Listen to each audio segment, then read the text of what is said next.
Beneath San Francisco lie ships, ash, and bodies. If you could dig straight down beneath these streets, you would not hit solid rock. First, you'd hit a ship, one of dozens, buried under the financial district.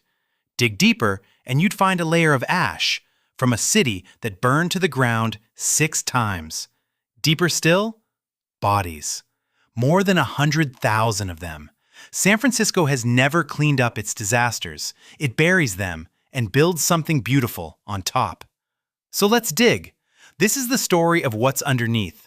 Under the streets of San Francisco's financial district, there is a fleet of ships, buried and still down there. It started with gold. In 1849, gold was found in California and the world rushed in. A sleepy bayside village exploded into a city of tens of thousands almost overnight. Hundreds of ships sailed into the bay, packed with men chasing a fortune. But the moment they landed, the crews caught gold fever too, and abandoned their ships right there in the harbor to run for the hills. So the boats just sat there. By 1850, around 500 ships lay rotting in the bay, a forest of masts so thick they said you could almost walk across the harbor on the decks, with no one left to sail a single one. The city was desperate for land, so it came up with a strange fix. Don't move the ships, bury them. They ran the hulls aground and turned them into hotels, stores, even a jail. Then filled the cove around them with sand and rubble and built streets right over the top. The shoreline crept out into the bay, block by block. One ship, the Niantic, became a hotel, and its hull is still preserved under a downtown building today. An estimated 40 to 60 ships are still down there beneath the financial district, and every few years, a construction crew digging a new foundation hits a wooden hull. But the ships were just the first thing this city learned to bury, because almost as fast as San Francisco built itself, it kept burning to the ground. In just 18 months, San Francisco burned to the ground 6 times. The city had been thrown up overnight out of wood and canvas and greed by men who never planned to stay, and it went up like a matchbox. The fires came so often, the city stopped naming them and started numbering them. The third Great Fire, the fourth, the fifth, the sixth. Each time, San Francisco buried the charred wreckage, ships and all, and built right back on top, often within weeks, only to burn again. One of those fires, in 1851, burned the buried fleet down to the waterline. They covered the ashes with more fill and kept going. A city that burns 6 times in a year and a half should not survive. But San Francisco put a phoenix on its official seal, a bird rising from the flames, and turned burning down into part of who it was. And the gold rush didn't only burn the city down, it broke men too. And out of that wreckage, San Francisco crowned itself an emperor. In 1859, a bankrupt man walked into a San Francisco newspaper office and calmly declared himself Emperor of the United States. His name was Joshua Norton.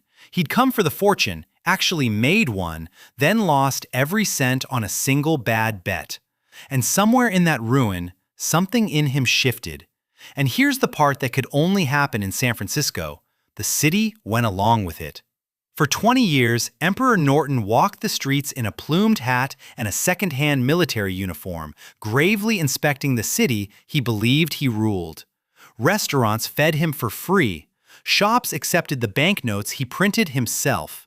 He issued decrees dissolving Congress and ordering a great bridge built across the bay decades before anyone actually built one.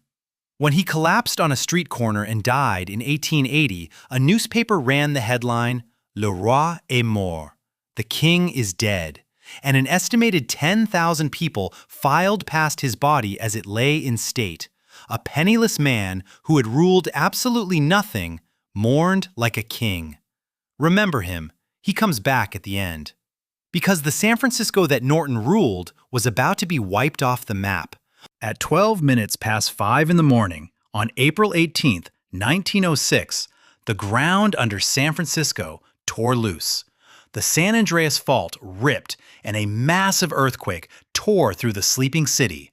But the quake was only the beginning. It snapped the gas lines and shattered the water mains. So when the fires started, there was nothing left to fight them with.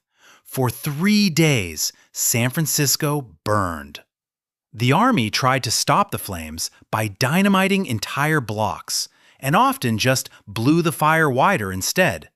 When the smoke cleared, more than 3/4 of the city was gone. 250,000 people were homeless, camped in long rows of army tents in the parks. The city announced that only a few hundred had died, but historians now believe the real number was closer to 3,000. Most of them never counted at all. And all that rubble, an entire broken city, had to go somewhere. San Francisco took the rubble of its worst disaster and built one of its most beautiful neighborhoods on top of it. After 1906, as always, the city pushed the debris into the bay. A few years later, it decided to throw a party on that northern shore, pouring hundreds of thousands of tons of sand and fill into the water to make new land, some of it the broken bones of the old city. And in 1915, just 9 years after the disaster, San Francisco built a dazzling World's Fair there to prove it had risen from the ashes. When the fair came down, a neighborhood rose in its place, the Marina, built on made ground, bayfill, sand, and quake debris. It became some of the most expensive real estate in America. For decades, it worked. Then, in 1989, the Loma Prieta earthquake hit, and the Marina, built on loose fill, did something the solid ground around it did not. It turned to liquid. In a process called liquefaction, the shaking churned the wet landfill into something like quicksand. Buildings sank and tilted off their foundations. Gas lines snapped, and the Marina caught fire again, on the very ground that had been made from the last fire. Ships, ashes, whole neighborhoods. But the most unsettling thing San Francisco ever buried was people. Around 1900, San Francisco dug up its dead, more than 100,000 of them, and evicted them from the city. The cemeteries sat on some of the most valuable land in town, so San Francisco made a stunning decision: ban new burials, then order nearly every graveyard dug up and moved. Over the following decades, more than 100,000 bodies were exhumed and shipped a few miles south to a tiny town called Colma, a town that exists for almost no reason except to hold San Francisco's dead.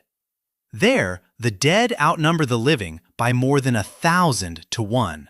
They call it the City of the Dead.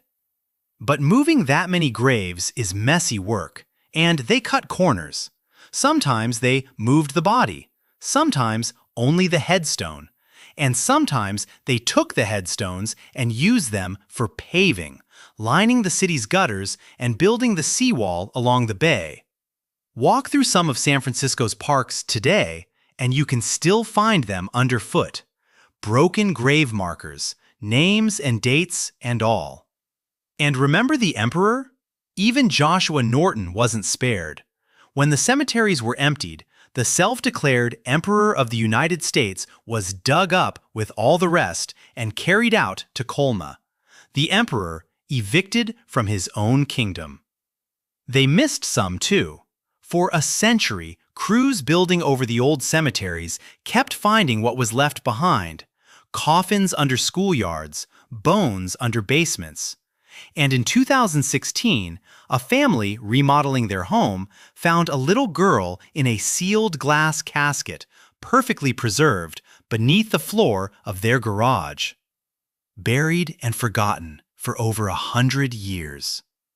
So the next time you stand in San Francisco, among the glass towers, the steep, fog-soaked streets, the cable cars, remember what's holding it all up: a fleet of gold rush ships, the ashes of a city that burned 6 times over, the rubble of 1906, and the graves it never finished moving, even its emperors. San Francisco never cleaned up its past. It just built something beautiful on top of it.